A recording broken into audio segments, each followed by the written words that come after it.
Shalom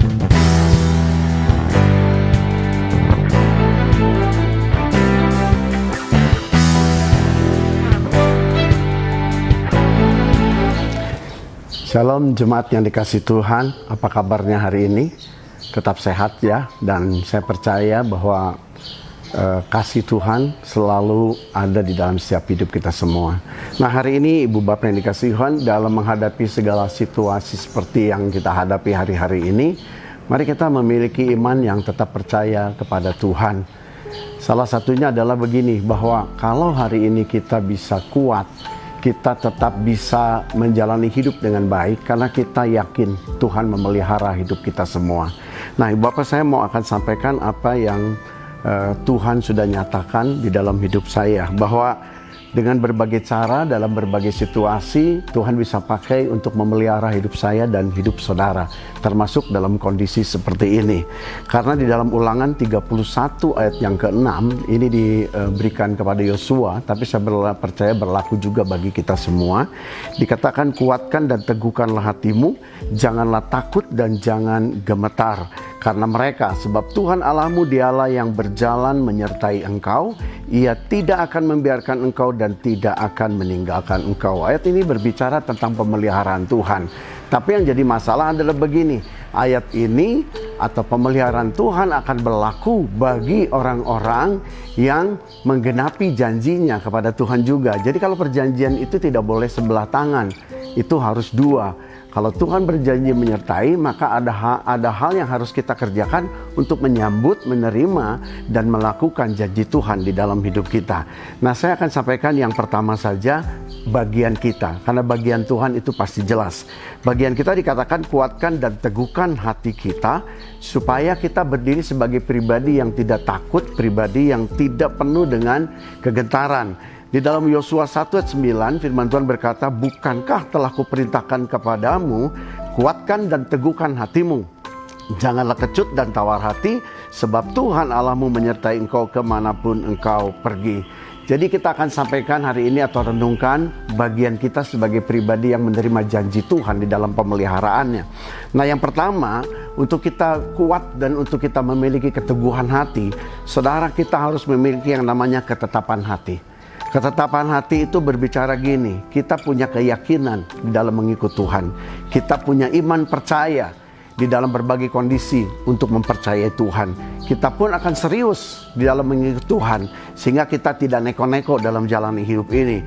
Terutama Ibu Bapak yang dikasih Tuhan, di dalam menghadapi situasi seperti ini, mari kita berdiri sebagai pribadi yang punya pondasi yang kuat di dalam firman Tuhan.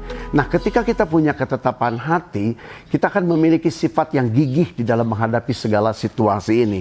Saya mau ambil contoh, ada satu tokoh Alkitab yang ditulis luar biasa tentang memiliki ketetapan hati, sehingga dia dipelihara oleh Tuhan. Dia adalah orang yang asalnya, latar belakangnya bukan orang percaya. Dia adalah Rut.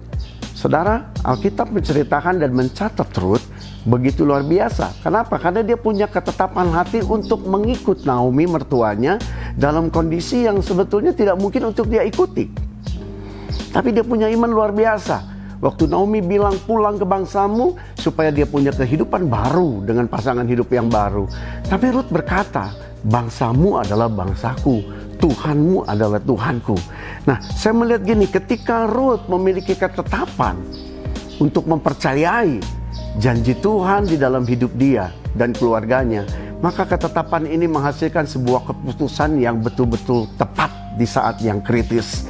Sehingga Alkitab menulis di sini, mencatat bahwa ketetapan hati Rut membuat Tuhan memelihara hidupnya. Dan kita tahu bagaimana dia akhirnya menikah dengan Boas, kemudian dia juga terpelihara hidupnya dan keturunannya sampai kepada Mesias. Itu yang pertama, miliki ketetapan hati untuk kita memiliki kekuatan dan keteguhan di dalam mengikut Tuhan.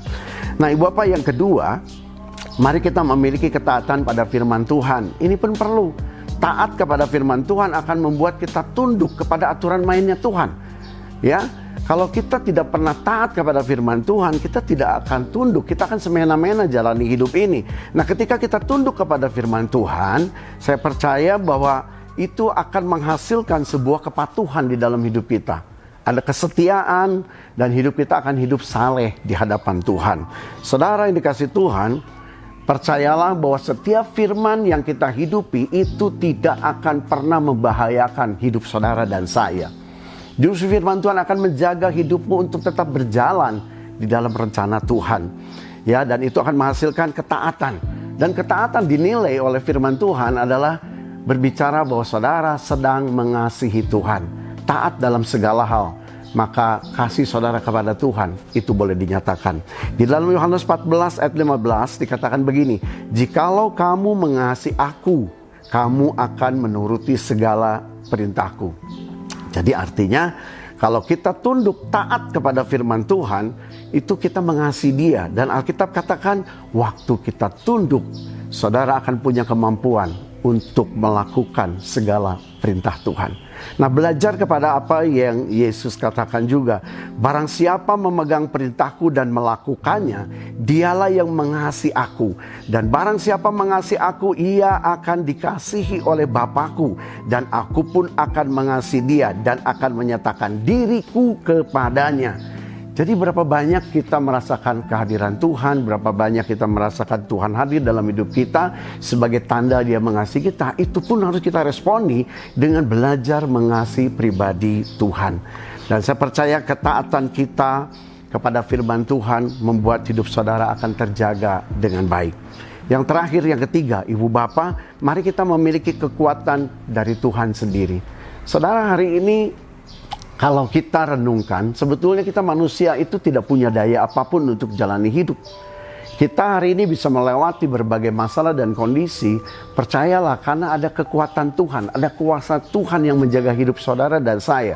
Kalau kita belajar dari beberapa tokoh Alkitab, Ayub mengalami pencobaan, mengalami ujian iman yang luar biasa, dan akhirnya dia menang, bukan karena Ayub hebat, tapi dibalik kemenangan Ayub ada kuasa Tuhan yang menopang dia. Stefanus mati dirajam, dia bisa berkata, ampuni orang-orang yang melakukan itu kepada dia. Kenapa? Bukan karena dia hebat juga, tapi karena dia dipimpin oleh kuasa Tuhan. Nah, saya mau ambil satu contoh tokoh Alkitab yang bernama Paulus.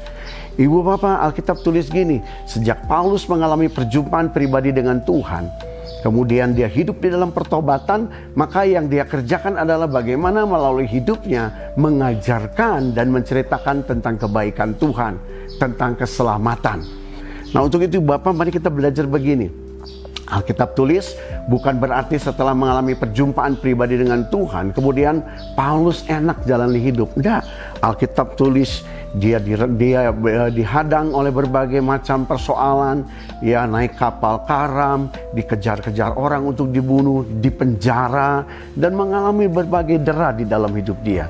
Tapi pertanyaannya, kenapa dia begitu kuat untuk tetap menyampaikan firman? Sehingga firman dan berkatnya itu sampai kepada saudara dan saya, kepada seluruh dunia. Karena ada satu hal yang dia tulis di dalam Filipi 4 ayat 13. Saya sampaikan di dalam terjemahan bahasa Indonesia yang disederhanakan. Dikatakan begini, dengan kuasa yang diberikan Kristus kepada saya, kata Paulus, saya mempunyai kekuatan untuk menghadapi segala rupa keadaan. Jadi artinya bukan karena dia hebat, tapi ketika kuasa Tuhan menopang dan ada di dalam hidupnya, apapun kondisi, situasi, pergumulan, tantangan, dia bisa lewati bersama dengan Tuhan. Jadi hari ini Ibu Bapak, kesimpulannya, mari yakini dan percaya bahwa Tuhan memelihara hidup saudara dan saya. Katakan amin. Dan kemudian waktu saudara percaya Tuhan memelihara hidupmu, engkau akan ditemukan sebagai pribadi yang kuat, yang kokoh di dalam menjalani hidup ini. Ibu Bapak yang dikasihi Tuhan, saya percaya lewat kebenaran firman Tuhan ini, kita akan semakin berdiri sebagai pribadi yang kuat, yang kokoh, yang tegar di dalam menghadapi ini. Karena kita yakin bahwa Tuhan memelihara hidup kita semua. Nah, untuk itu mari kita sama-sama berdoa. Kita percaya bahwa Tuhan yang kita kenal dalam nama Yesus adalah pribadi yang sanggup memelihara hidup saudara dan saya.